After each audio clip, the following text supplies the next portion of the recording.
Alright, so now we're up to part 6, DHCP services and DHCP Relay. In this one we're going to enable DHCP services on R2, and we're going to serve both of these VLANs, the sales and support VLAN, and we're also going to service the .30 network, which is where the server is. And we're supposed to set up a relay on R3 and iOS, it was be called IP helper address. I can tell you right now that I have played with this before in VyOS, and this is the one thing that I think that they desperately fail at. But we'll get to that in a minute. I don't want to spoil the surprise.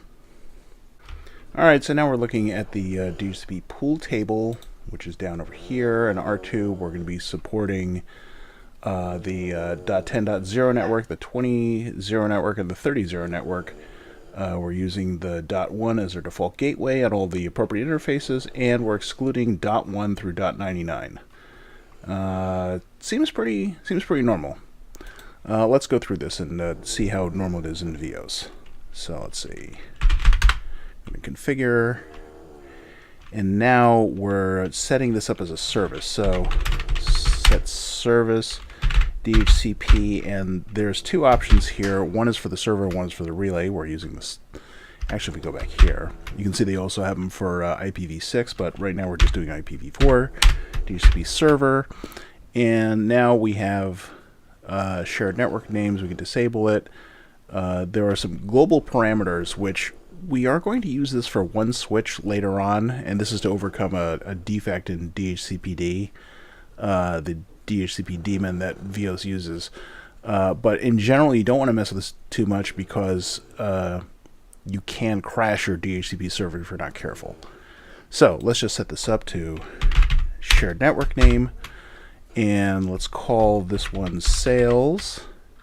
This is one problem, by the way, you should be aware of.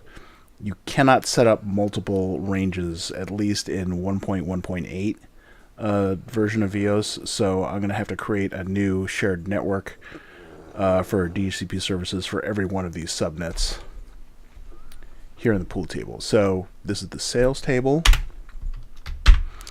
Alright, so there are some options here. We're just going to take care of the minimum necessary, which is the subnet. The subnet we're looking at is 192.168.0/24, and here this is one of the points where this sort of non-nested shells gets in the way, because I'm going to have to retype that subnet address for every parameter.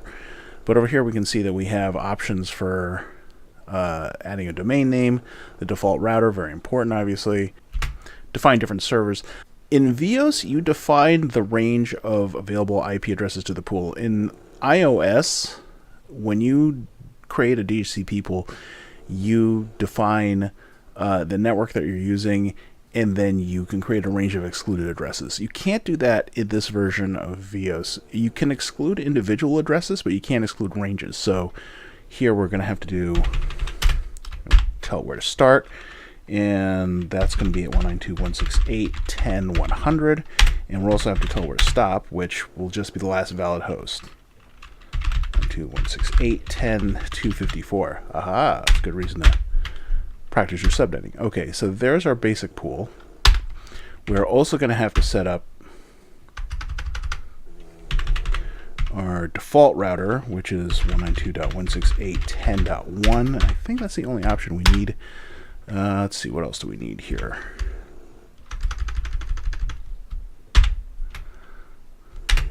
I don't think there's any other options that we specifically need here. We can put a domain name in. We don't have to. We can play with the DNS server a little bit. Yeah, you know what? Let's put in a DNS server.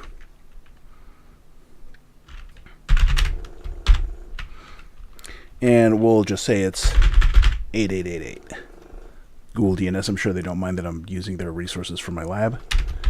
And do that. Are there any other options here that we want to play with right now?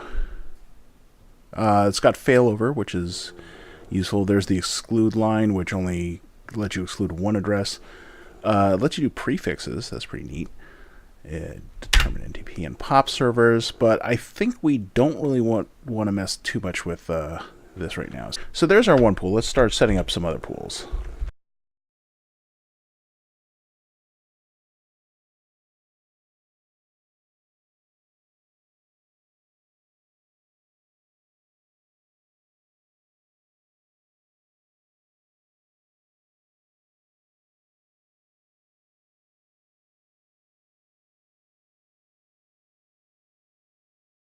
Let's take a look at the configuration file.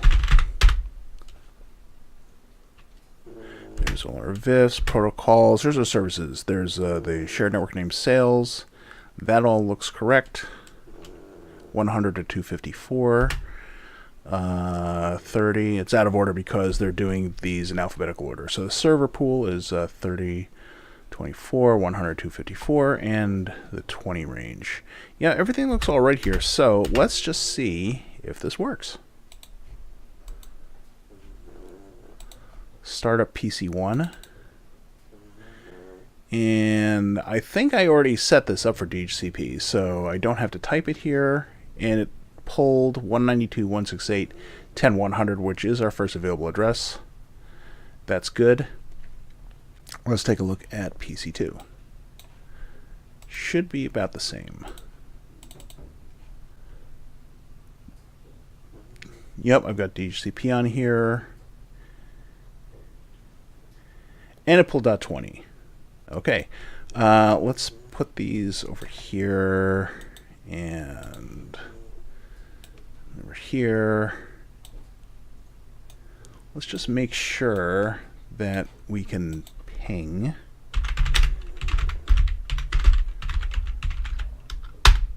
This might take a second to ARP. And there we go.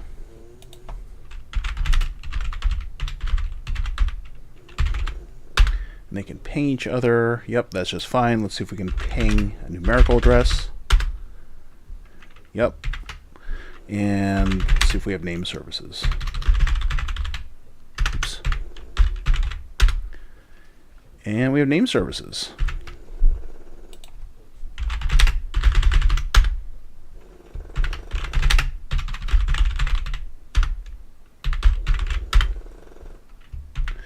Okay. Let's take a look at the VyOS user guide on their wiki. Let's see what they say here. DNS forwarders, DHCP server, DHCP Relay. Here's what they say about DHCP Relay. We can set this as a DHCP Relay, sending requests. That's good. That's what we need to do. Okay, so let me just tell you what happened here. I am throwing in the towel, at least on this attempt, to get DHCP Relay working in VyOS on this topology. And here's why. I have gotten it to work exactly once before. I'm not sure exactly how, but the method requires you to define not only the interface that you're listening for requests on, but also the interface that you're forwarding those requests onto and also receiving them back from the DHCP server. This is broken because any change in topology means that the service won't work anymore.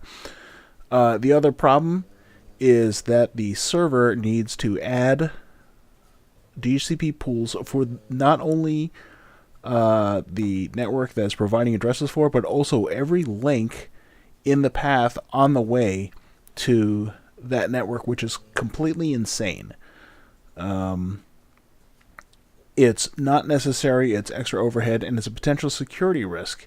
Let's say that a rogue host manages to get onto your network and request one of those addresses for, let's say, the bonded channel there, and the server has to assign those addresses because you can't exclude them. This means that the bonded channel is down, and now that rogue actor is capturing any traffic that should be going to that address. It's completely unworkable. Not only that, I tried configuring this on this topology 4 or 5 times. It never worked. I tried to go back to my old topology, see what's different about it. There's nothing different about it. So right now, for this exercise, I am throwing in the towel on getting DHCP Relay working in this topology. I have searched forums for VyOS. I have searched forums for Viata. I have searched forums on the various daemons that VyOS uses. Maybe it's fixed in 1.20. I don't know. I'm not using that. I don't think it is. But if you have any insights as to why this is the way it is or how to get around it, please let me know in the comments because it's driving me a little bit crazy. All right, we'll see you at the next section where hopefully I won't have to give up.